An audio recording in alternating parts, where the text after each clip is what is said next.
વડોદરા જિલ્લાના શિનોરમાં 5 વર્ષની બાળકીની હત્યાના આરોપીએ પોલીસ કસ્ટડી દરમિયાન ભાગવાનો પ્રયાસ કર્યો.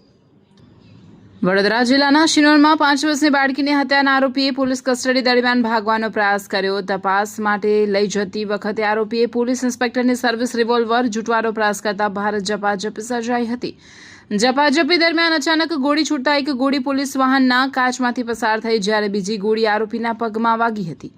ઇજાગ્રસ્ત આરોપીને સારવાર માટે હોસ્પિટલમાં ખસેડાયો છે, જ્યારે સમગ્ર હોસ્પિટલને પોલીસ છાવણીમાં ફેરવી દેવામાં આવ્યો છે. આ મામલે જિલ્લા પોલીસના ઉચ્ચ અધિકારીઓ સ્થળ પર પહોંચી વધુ તપાસ હાથ ધરી છે.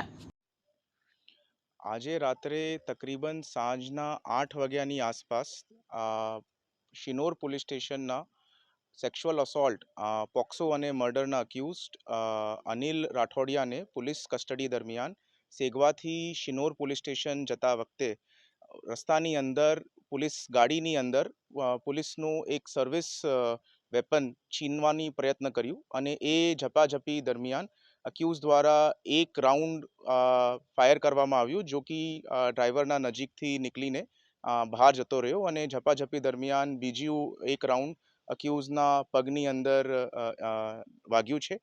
તાત્કાલિક પોલીસ દ્વારા 108ને જાણ કરવામાં આવી છે અને એમને હોસ્પિટલ લાવીને સારવાર આપવામાં આવી છે.